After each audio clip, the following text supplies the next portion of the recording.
Hola, ¿cómo están? Bienvenidas y bienvenidos a Aprende en Casa 3.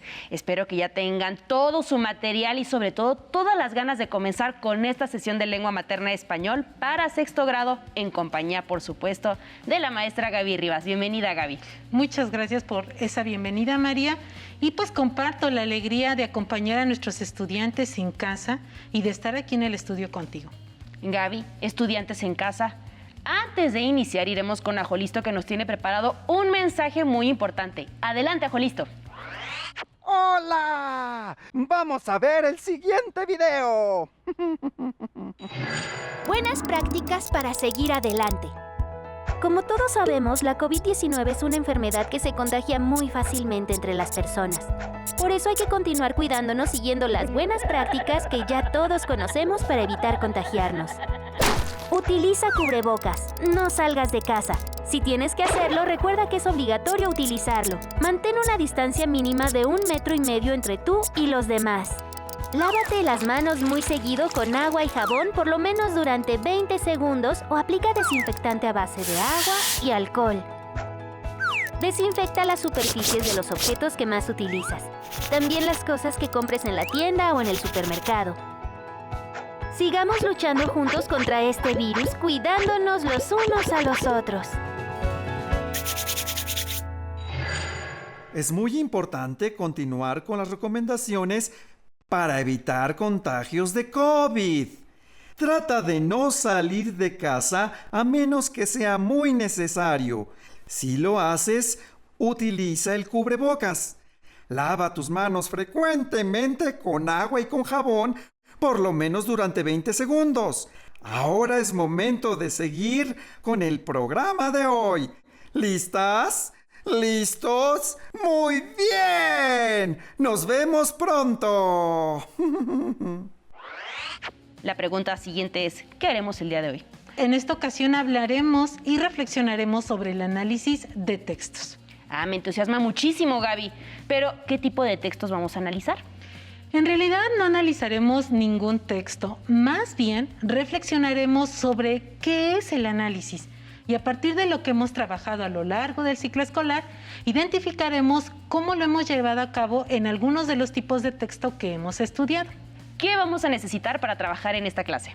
Como siempre, María, cuaderno, libro de texto de español de sexto grado, diccionario y lápiz o pluma para tomar nota. Perfecto, aquí ya los tenemos listos y mi momento favorito de la clase ha llegado. ¿Qué vamos a leer el día de hoy, Gaby? Hoy leeremos A la deriva, un cuento del escritor uruguayo Horacio Quiroga, quien nació en Salto, Uruguay, el 31 de diciembre de 1878 y murió en Buenos Aires, Argentina, el 19 de febrero de 1937. Te propongo una lectura compartida, María. ¿Podrías comenzar? Por supuesto, Gaby. Bien, pues adelante. Dice así, pongan atención. A la deriva, Horacio Quiroga. El hombre pisó algo blanduzco y enseguida sintió la mordedura en el pie. Saltó adelante y al volverse con un juramento, vio una yararcuzú que arrollada sobre sí misma esperaba otro ataque.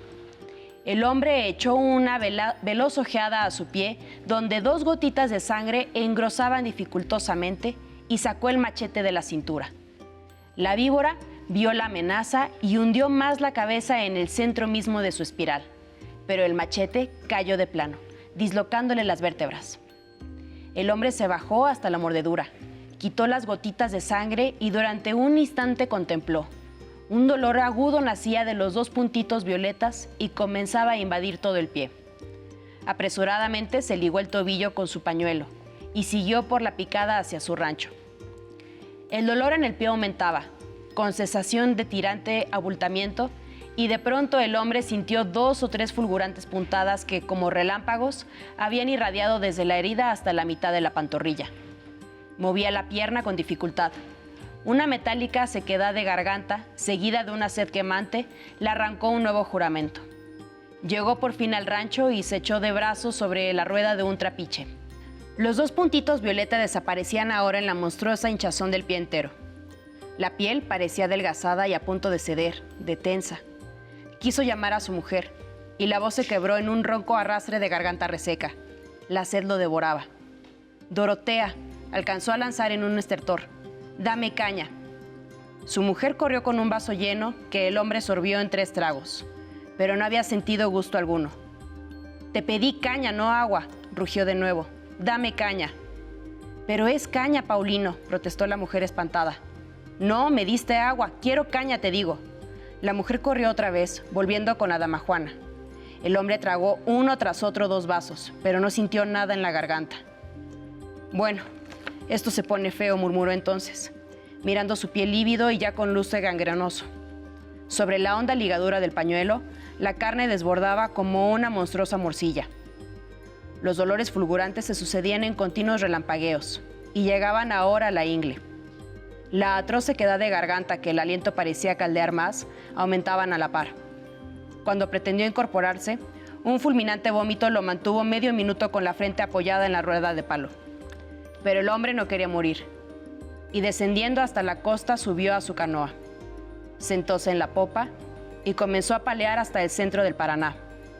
Allí, la corriente del río, que en las inmediaciones del Iguazú corre 6 millas, lo llevaría antes de 5 horas a Tacarú-Pucú. El hombre, con sombría energía, pudo efectivamente llegar hasta el medio del río, pero allí sus manos dormidas dejaron caer la pala en la canoa, y tras un nuevo vómito, de sangre esta vez, dirigió una mirada al sol que ya trasponía el monte. La pierna entera, hasta medio muslo, era ya un bloque deforme y durísimo que reventaba la ropa. El hombre cortó la ligadura y abrió el pantalón con su cuchillo. El bajo vientre desbordó hinchado, con grandes manchas lívidas y terriblemente doloroso. El hombre pensó que no podría jamás llegar él solo a Tacarú-Pucú y se decidió a pedir ayuda a su compadre Alves, aunque hacía mucho tiempo que estaban disgustados. La corriente del río se precipitaba ahora hacia la costa brasileña y el hombre pudo fácilmente atracar. Se arrastró por la picada en cuesta arriba, pero a los 20 metros, exhausto, quedó tendido de pecho. Alves gritó con tanta fuerza como pudo y prestó oído en vano. «Compadre Alves, no me niegues este favor», clamó de nuevo alzando la cabeza del suelo. En el silencio de la selva no se oyó un solo rumor. El hombre tuvo aún valor para llegar hasta su canoa y la corriente, cogiéndola de nuevo, la llevó velozmente a la deriva. El Paraná corre allí en el fondo de una inmensa hoya cuyas paredes, altas de 100 metros, encajonan fúnebremente el río. Desde las orillas bordeadas de negros bloques de basalto, asciende el bosque negro también. Adelante, a los costados, atrás, la eterna muralla lúgubre en cuyo fondo el río arremolinado se precipita en incesantes borbollones de agua fangosa. El paisaje es agresivo y reina en él un silencio de muerte. Al atardecer, sin embargo, su belleza sombría y calma cobra una majestad única. El sol había caído ya cuando el hombre, semitendido en el fondo de la canoa, tuvo un violento escalofrío y de pronto, con asombro, enderezó pesadamente la cabeza. Se sentía mejor, la pierna le dolía apenas, la sed disminuía y su pecho, libre ya, se abría en lenta inspiración. El veneno comenzaba a irse, no había duda, se hallaba casi bien y aunque no tenía fuerzas para mover la mano, contaba con la caída del rocío para reponerse del todo. Calculó que antes de 3 horas estaría en Tacarú-Pucú. El bienestar avanzaba y con él una somnolencia llena de recuerdos. No sentía ya nada ni en la pierna ni en el vientre. ¿Viviría aún su compadre Gaona en Tacarú-Pucú? ¿Acaso viera también a su expatrón Mr. Dougal y al recibidor del obraje? ¿Llegaría pronto? El cielo, al poniente, se abría ahora en pantalla de oro y el río se había coloreado también. Desde la costa paraguaya, ya entenebrecida, el monte dejaba caer sobre el río su frescura crepuscular en penetrantes efluvios de azahar y miel silvestre. Una pareja de guacamayos cruzó muy alto y el silencio hacía el Paraguay. Allá abajo, sobre el río de oro, la canoa derivaba velozmente, girando a ratos sobre sí misma ante el borbollón de un remolino.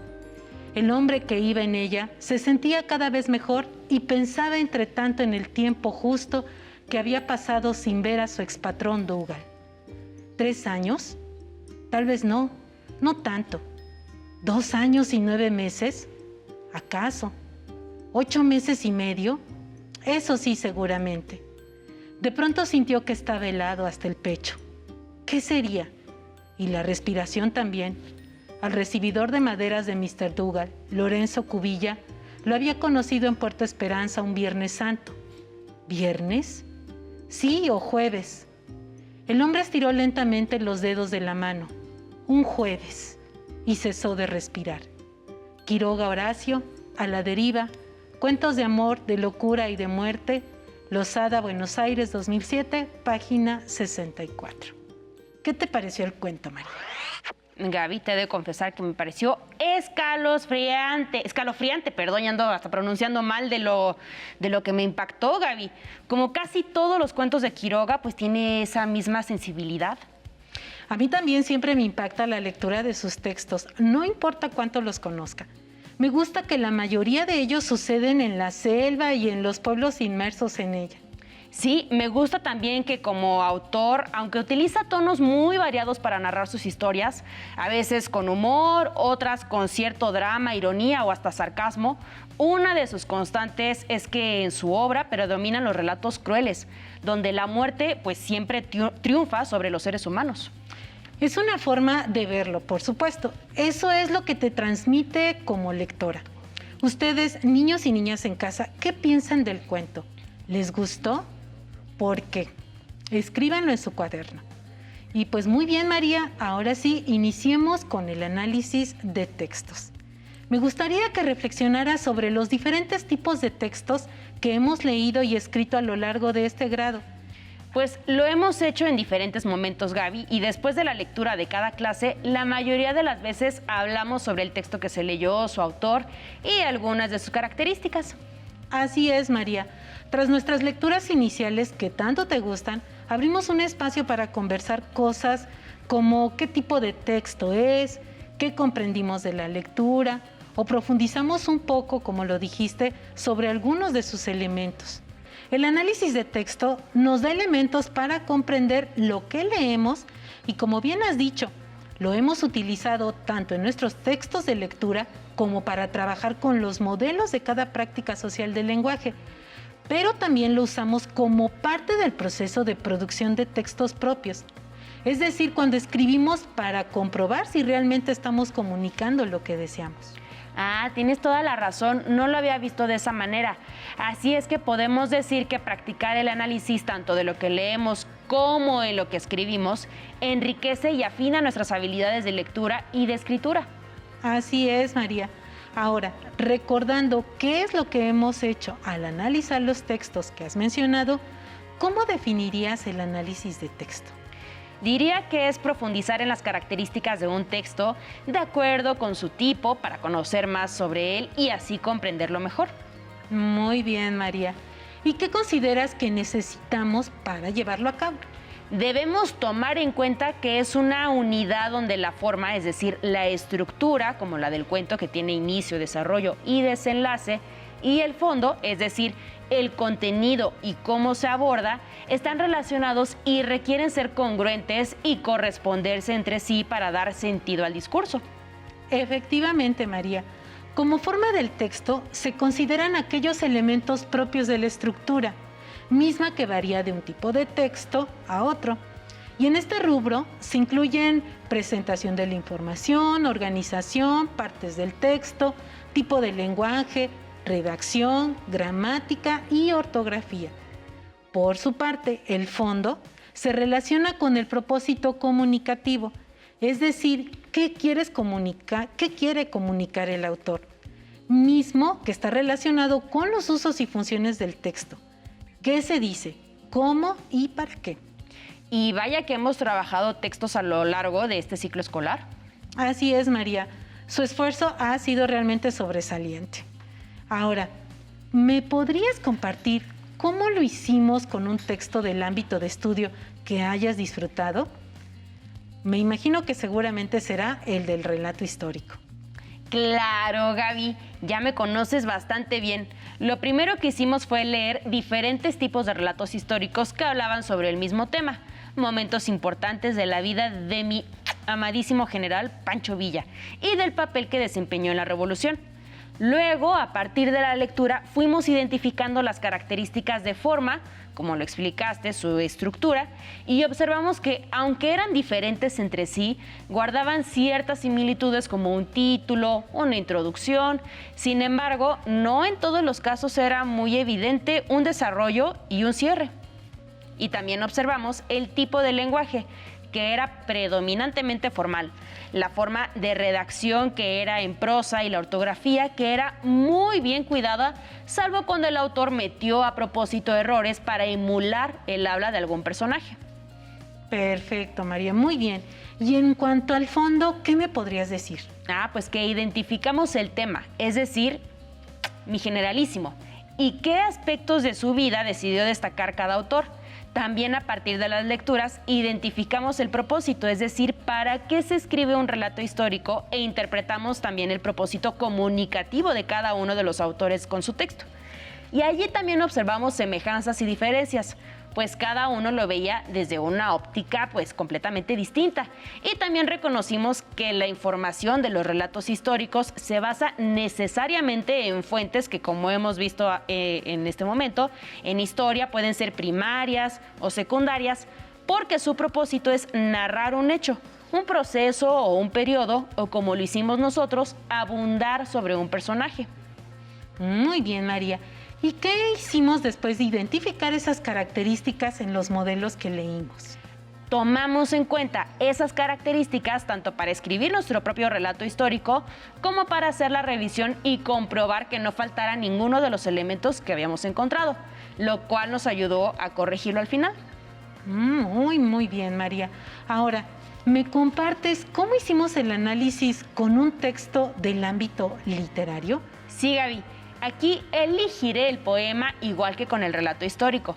Leímos diversos poemas, sin embargo, aquí en vez de enfocarnos en un tema, abarcamos muchísimos. Abarcamos la muerte, el amor, la cotidianidad, los oficios y hasta la poesía misma.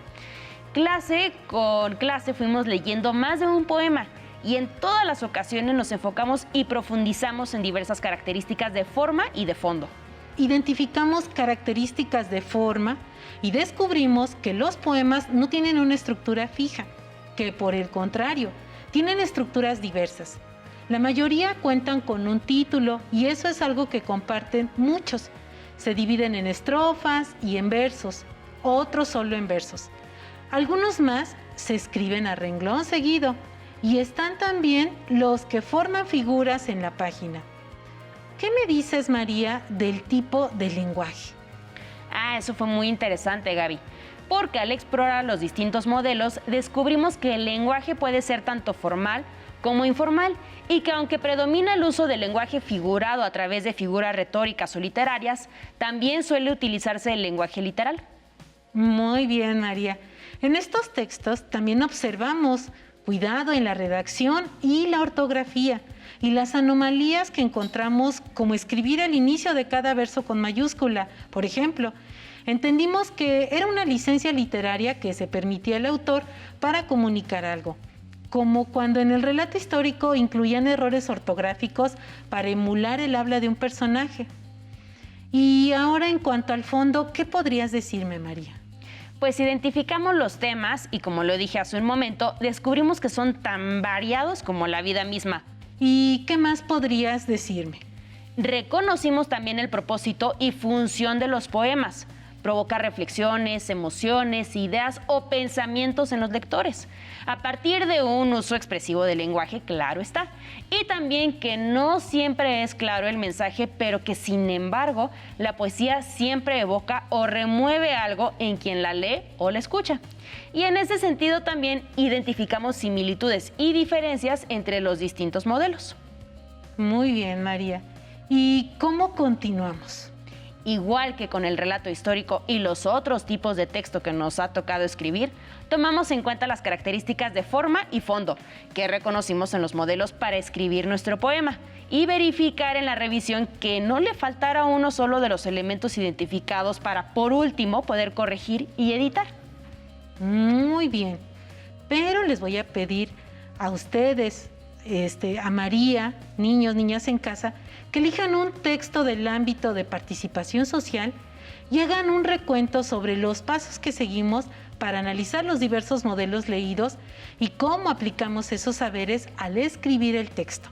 Entiendo que el analizar textos nos ha permitido comprender muchas cosas sobre ellos y entenderlos mejor, pero ¿para qué sirve el análisis de textos? Tanto al leer y al escribir un texto, hacer su análisis nos permite estudiarlo más en cuanto a la forma, saber si la estructura es coherente, es decir, si existe un desarrollo lógico del texto, si cada parte cumple con su función, si es clara, si el autor utiliza un lenguaje adecuado al tipo de texto, si quienes escribimos somos nosotros, nos permite detectar errores u omisiones de redacción, ortografía o gramática. Ah, me queda clarísimo, Gaby. ¿Y en cuanto al fondo? En cuanto al fondo, nos permite saber si el texto cumple con su función y propósito comunicativo, si es adecuado para los destinatarios y si se apega a las características del tipo de texto al que corresponde. Si somos los autores, nos permite comprobar si logramos transmitir lo que queríamos al momento de plantear el propósito comunicativo. Elegir a nuestros destinatarios y respetar la función del texto. Para estar más seguros de ello, es recomendable someter nuestros textos al comentario o la crítica de otros. Sí, eso me ha resultado, la verdad, muy enriquecedor. Y pues otros han podido observar aspectos a mejorar en mis textos que yo, la verdad, no había visto por mí misma. Por eso, los invitamos siempre, estudiantes en casa, a que compartan sus propios textos con su profesor y sus compañeros, si es posible, y por supuesto, con su familia. ¿Y cómo dirías, Gaby, que se realiza el análisis de textos? Mira, María, sintetizando, diría que para analizar textos propios o ajenos es necesario tener una actitud objetiva, crítica y autocrítica, posible, basada por supuesto en el conocimiento en torno a la forma y el fondo del tipo de texto que se está observando. Pues este conocimiento nos permitirá saber si la forma facilita o no la comprensión del texto y si el discurso, es decir, el fondo, cumple o no tanto como con el propósito comunicativo como con la función del texto y si es adecuado también para los destinatarios. De acuerdo con tu experiencia en el análisis de textos a lo largo del ciclo escolar, ¿qué dirías que es necesario saber para analizar un texto, María?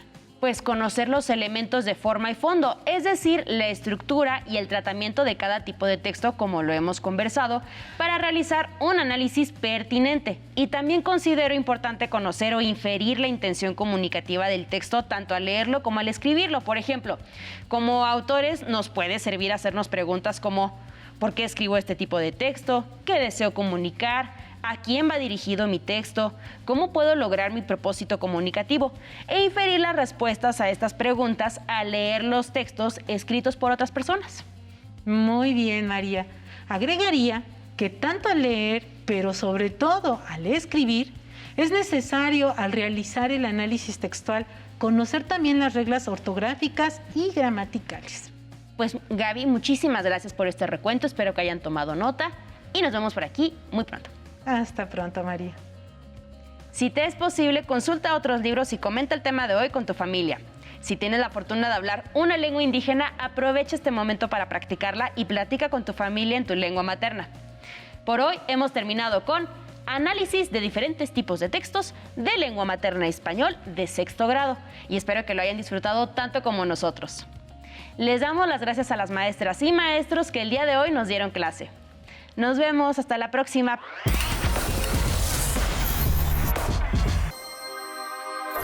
Hola chicas y chicos, ¿cómo están? Espero que muy bien. Yo soy Gisela. Yo soy Víctor y nos da mucho gusto que nos acompañen. Esta ocasión queremos platicar con ustedes de un tema muy importante para todos los exploradores del ciberespacio como tú. Hoy hablaremos de las ventajas y los riesgos de navegar por Internet.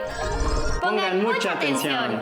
Como ya lo hemos platicado, una de las ventajas de nuestro yo digital es que nos abre las puertas al ciberespacio, donde podremos conocer mundos nuevos. Pero no olvidemos que navegar por la red también puede poner en riesgo nuestra privacidad. Por esta razón, es necesario conocer cuáles son algunos de los peligros que nos acechan en la red, para no amenazar la seguridad de nuestra identidad digital y nuestra propia persona. Estoy seguro de que en muchas ocasiones todos hemos jugado y chateado en línea, así como interactuado con otros cibernautas en las redes sociales. ¿No es así? ¿Pero alguna vez te has preguntado si todo aquel que está detrás de una computadora, tableta o teléfono celular es una persona de confianza?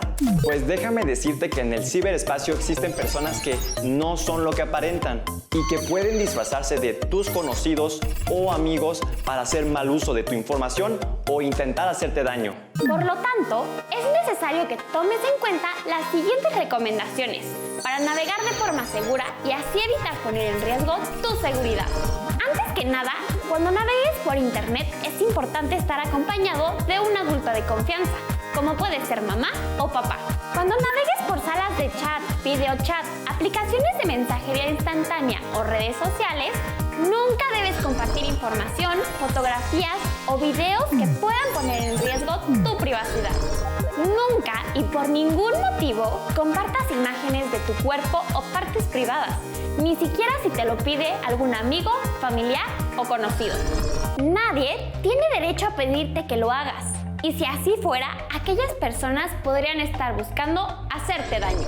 Nunca compartas datos personales como tu nombre, edad, ubicación o número telefónico.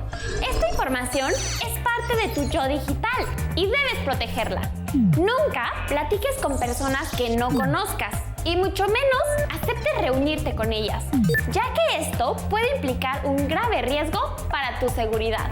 Recuerda que platicar con una persona por internet no lo hace tu amigo, así que ten cuidado de las intenciones de otros cibernautas.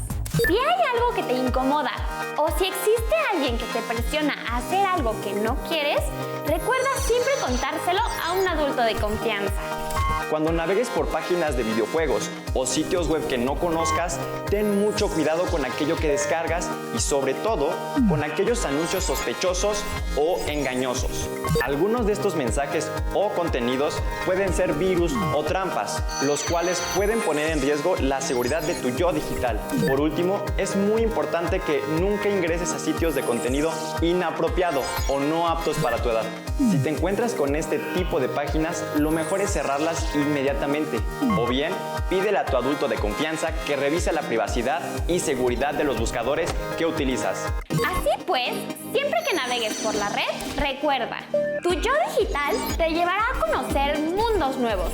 Pero cuidado, algunos de ellos pueden ser nocivos para ti, ya que desinforman o piden que hagan cosas que ponen en peligro tu privacidad, tu intimidad, tu cuerpo, tu salud, tu seguridad y hasta tu vida o la de tus seres queridos. En el ciberespacio existen personas que no son lo que aparentan y muchas de ellas buscan robar tu información o hacerte daño.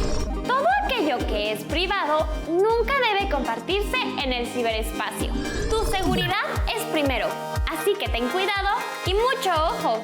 Esperamos que la información y los consejos de esta sesión te hayan sido de ayuda. Y no olvides compartir este valioso conocimiento con otros cibernautas responsables como tú.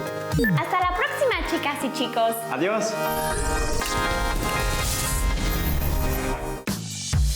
Si no tienes el libro de texto o necesitas ayuda para responder las preguntas, contáctanos. Para apoyo pedagógico, hay maestras y maestros de lunes a viernes de 8 a 20 horas en el teléfono 55 41 72 04 13 con 100 líneas. También puedes encontrar los libros de texto en la página conalitec.cep.gov.mx. Si quieres volver a ver los programas de Aprende en Casa, los puedes encontrar en la siguiente liga: aprendeencasa.cep.gov.mx.